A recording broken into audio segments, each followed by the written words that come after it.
Presentasi ini yaitu konsep dasar paralel dalam komputasi paralel terdistribusi sebagai lanjutan materi dari kelas. Melalui presentasi ini kita akan bersama-sama memahami analogi mendasar dari konsep paralel serta bagaimana konsep ini diaplikasikan dalam sistem komputer modern.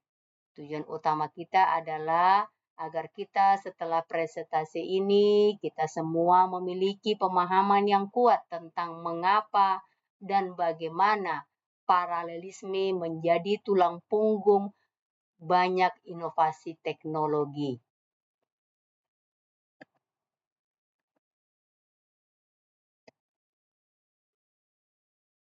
Oke,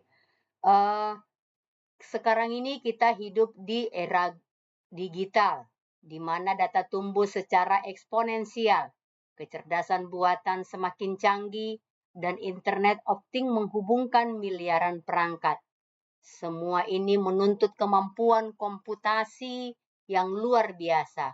Disinilah komputasi paralel dan terdistribusi sangat berperan penting. Secara singkat, komputasi paralel adalah kemampuan untuk melakukan banyak perhitungan secara bersamaan dalam satu sistem. Sementara komputasi terdistribusi melibatkan banyak komputer independen yang bekerja sama. Relevansinya terlihat jelas dalam menangani big data, mendukung artificial intelligence, mengelola perangkat IoT, dan memberikan fondasi bagi cloud computing yang kita gunakan sehari-hari. Jadi tujuan dari presentasi kita ini adalah untuk menggali lebih dalam dasar-dasar dan aplikasi kedua konsep ini.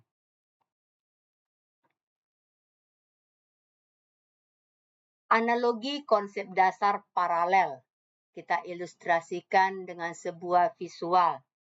Untuk memahami konsep paralel, mari kita bayangkan sebuah ilustrasi sederhana.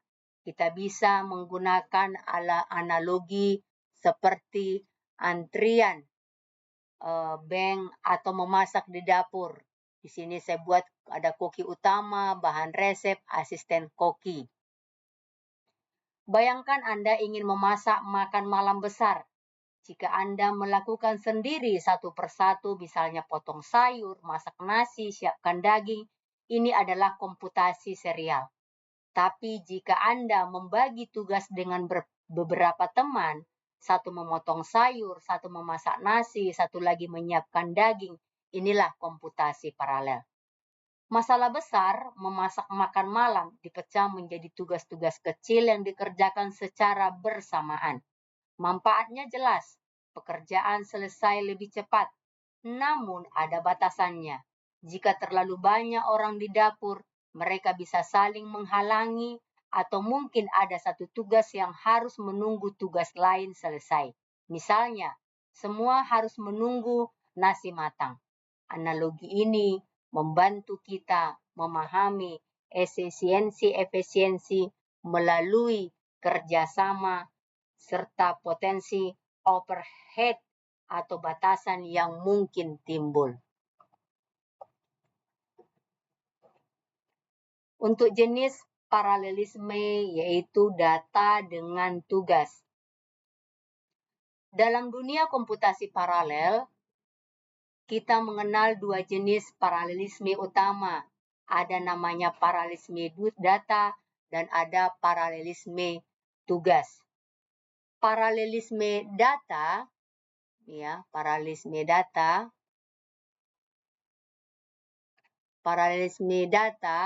yaitu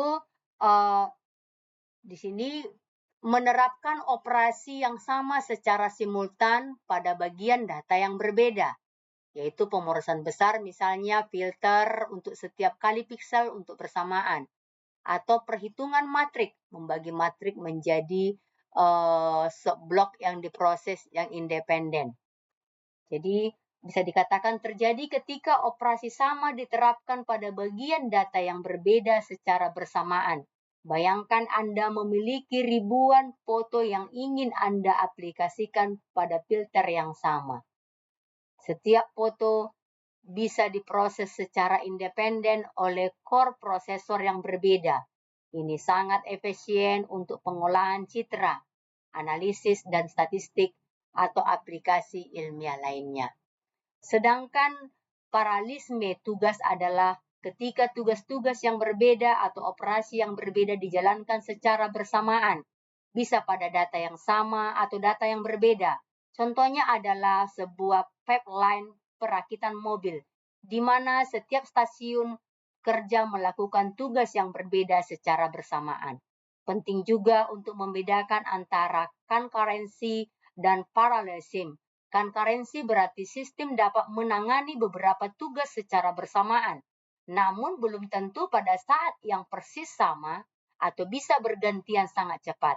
Sementara paralelism berarti beberapa tugas benar-benar dieksekusi pada saat yang sama, biasanya di core prosesor atau mesin yang berbeda. Yang berikutnya adalah komputasi paralel efisiensi dalam satu sistem yang tunggal.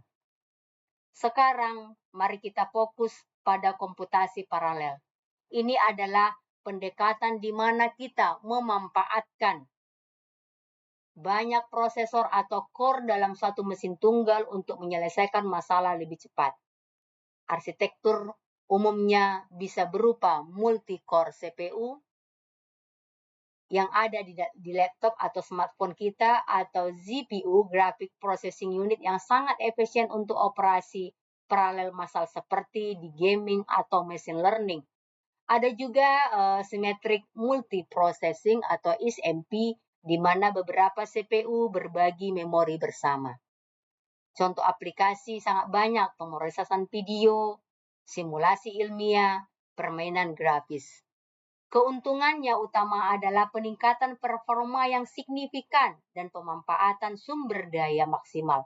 Namun ada tantangan seperti sinkronisasi data antara core agar tidak terjadi inkonsistensi dan overhead komunikasi yang bisa memperlambat proses jika tidak dikelola dengan baik.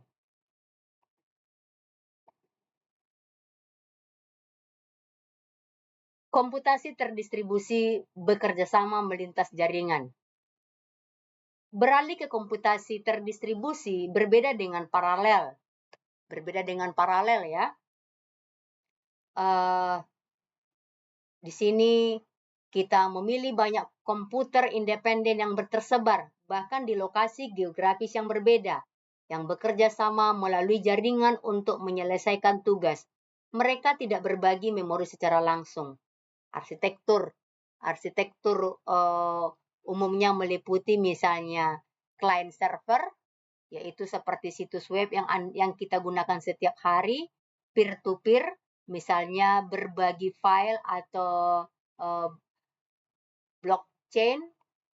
Baru yang berikutnya cloud computing, layanan besar seperti AWS, Google Cloud, Azure yang menjalankan ribuan bahkan jutaan server untuk melayani berbagai aplikasi. Contoh aplikasi juga sangat luas, misalnya Big Data, sistem seperti Apache Hadoop atau Spark untuk memproses data triliun byte. Layanan web skala besar seperti Google Search, Facebook, atau Netflix yang harus melayani miliaran pengguna. Blockchain membangun ledger distribusi yang aman. Keuntungan utamanya adalah skalabilitas tinggi. Kita bisa dengan mudah menambah atau mengurangi komputer sesuai kebutuhan. Dan toleransi kesalahan atau fault tolerance, artinya jika satu atau beberapa komputer mati, sistem secara keseluruhan tetap bisa beroperasi.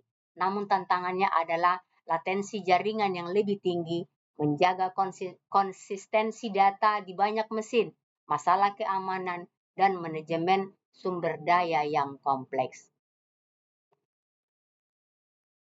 Oke, berikutnya adalah perbedaan antara paralel dengan terdistribusi. Agar lebih jelas, mari kita rangkum perbedaan paralel dengan terdistribusi. Perbedaan terletak pada lokasi sumber daya dan cara mereka berkomunikasi. Komputasi paralel biasanya menggunakan share memori, dalam satu mesin, di mana semua core mengakses memori yang sama. Komunikasinya sangat cepat karena dilakukan melalui bus lokal. Sedangkan komputasi terdistribusi menggunakan distributed memory, di mana setiap komputer punya memori sendiri dan berkomunikasi melalui jaringan yang umumnya lebih lambat. Kemudian ada perbedaan tingkat skalabilitas dan toleransi kesalahan. Paralelitas dibatasi oleh kapasitas hardware tunggal. Jika Anda ingin lebih cepat, Anda perlu upgrade prosesor atau CPU yang lebih kuat. Terdistribusi menawarkan fleksibilitas jaringan yang jauh lebih besar. Anda bisa menambah ribuan mesin. Ini juga lebih toleran terhadap kegagalan. Pemilihan konsep yang tepat sangat bergantung pada skenario pengguna opsionalnya. Paralel cocok untuk tugas-tugas komputasi intensif dalam satu mesin. Sedangkan terdistribusi ideal untuk aplikasi berskala besar, toleran kesalahan, dan membutuhkan skalabilitas tinggi di berbagai lokasi. Studi kasus sederhana dan ilustrasi. Untuk memberikan gambaran yang lebih konkret, marilah kita lihat studi kasus sederhana. Bayangkan kita ingin menjumlahkan array atau daftar angka yang sangat besar. Dalam implementasi paralel, kita bisa menggunakan multithreading atau OpenMP di C++ atau satu CPU multicore. Pada multicore, array tersebut dibagi menjadi beberapa bagian. Setiap thread akan menjumlahkan bagiannya sendiri secara paralel. Hasilnya kemudian digabungkan. Ini sangat cepat karena semua thread berbeda berada dalam satu memori yang sama. Sekarang bayangkan kita ingin menghitung frekuensi kata dari jutaan dokumen, misalnya dari semua buku di perpustakaan digital.